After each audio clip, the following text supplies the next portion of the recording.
नमस्कार दोस्तों, ETF review की एक और कड़ी में आपका हार्दिक स्वागत है। सबसे पहले आप सभी भाइयों को और बहनों को स्वतंत्रता दिवस की हार्दिक शुभकामनाएं।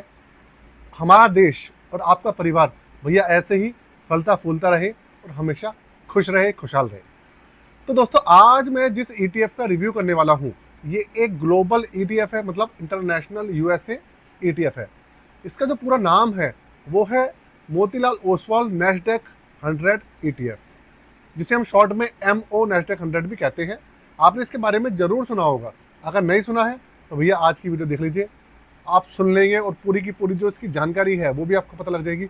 और साथ में ये भी पता लगेगा क्यों ये ईटीएफ इतना ज़्यादा मशहूर है, इंडिया में सबसे ज़्यादा मशहूर ईटीएफ में से एक है।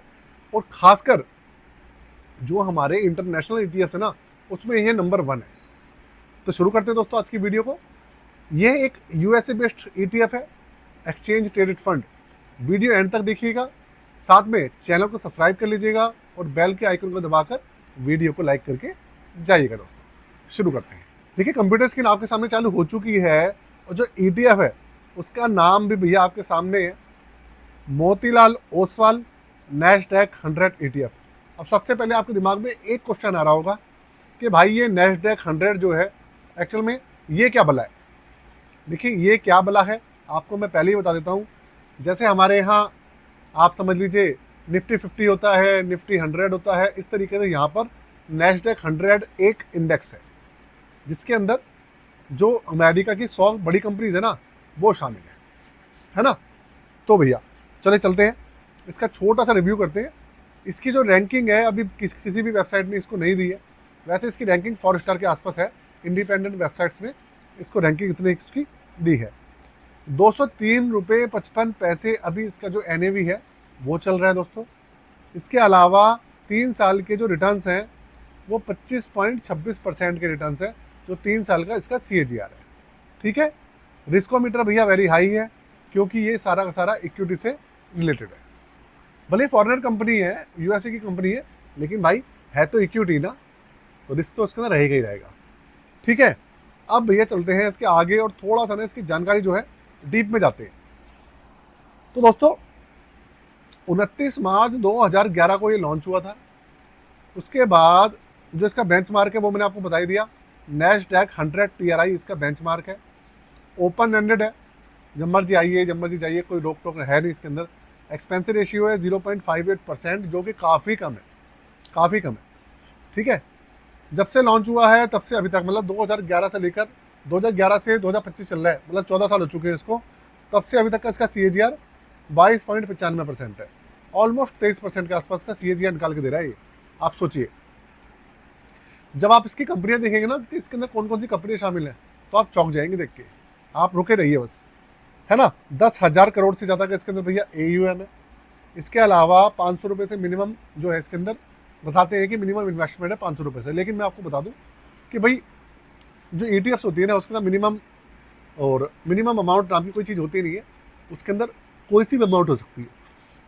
अब एक चीज़ मैं आपको बताता हूँ कि ये जो पूरी की पूरी वीडियो है दोस्तों, इन्फॉर्मेशन पर्पज़ के लिए है।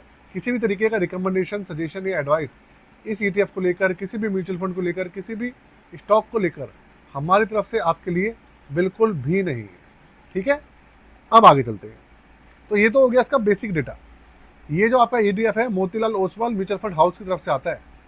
तो देखिए, मोतीलाल ओसवाल की एक बात माननी पड़ेगी, पिछले 1 से 1.5 साल के अंदर इनकी स्कीम्स, जितनी भी नई स्कीम्स आई हैं, उनकी परफॉर्मेंस, इनकी पुरानी स्कीम्स की परफॉर्मेंस भाई बहुत अच्छी हुई है, बहुत इंप्रूवमेंट करा है इन्होंने। नहीं तो मोतीलाल ओसवाल की ना स्कीम्स को कोई ज़्यादा पूछता नहीं था, लेकिन भाई अब इन्होंने एक अच्छा सा स्थान बना लिया है मार्केट के अंदर। ठीक है भाई, अब चलते हैं सबसे पहले इसके रिटर्न्स की तरफ, फिर चलेंगे इसके पोर्टफोलियो की तरफ। ठीक है, तो अब इसके रिटर्न्स की तरफ आगे बढ़ूँ उससे पहले आपको अपने पोर्टफोलियो सर्विसेज के बारे में बता देता हूँ। देखिए, अभी के समय में क्योंकि इंडिपेंडेंस डे भैया चल रहा है, उसके उपलक्ष्य में जो चार्जेस हैं भैया वो रखे हुए हैं 999 रुपये। बहुत ही कम है, वैसे पहले भी 999 ही थे। आप सोचेंगे भाई कम क्या रखा है, लेकिन हाँ ये है कि अभी तक मैंने क्या किया था, अगर आप म्यूचुअल फंड रिव्यू कराते थे तो उसके अंदर अगर 7 स्कीम होती थी तो उसके चार्जेस 999 थे। लेकिन अब मैंने वो आज के दिन के लिए भाई वो हटा दी है। अगर आप अगले 1 हफ्ते तक रिव्यू कराते हैं तो आपको जो चार्जेस हैं ज़्यादा नहीं देने पड़ेंगे, सिर्फ 999 ही देने पड़ेंगे रिव्यू के लिए। क्रिएशन के लिए भी 999, ठीक है। तो भाई ये फ़ायदा मैं कर सकता हूँ। वैसे ही चार्जेस इतने कम है तो और बढ़ाने के तो सोच सकता हूँ, कम करने की नहीं सोच सकता, ठीक है। तो भैया जी 10 साल का जो CAGR है इसका, 10 साल का CAGR देखिए वो है 21.42%, 7 साल का 22%, 5 साल का 20%, 3 साल का 25% से ज़्यादा है, 1 साल का 30%, 30.66%, 6 महीने में करीबन 9% है, 3 महीने में 15% है और 1 महीने में 6.67% है। नेगेटिव नहीं गया है, ठीक है। अब चलते हैं भैया इसका पोर्टफोलियो की तरफ। पोर्टफोलियो आप देखेंगे तो समझ जाएंगे कि कहानी क्या है। आप ये देखिए सारा पैसा इक्विटी के अंदर है, डेट कैटेगरी के अंदर नहीं है। अब आप कंपनीज देखिए इसके अंदर, टोटल इसके अंदर 97 कंपनीज है, ठीक है। टोटल इसके अंदर 7 सेक्टर्स हैं, 97 कंपनीज हैं और 7 सेक्टर्स हैं।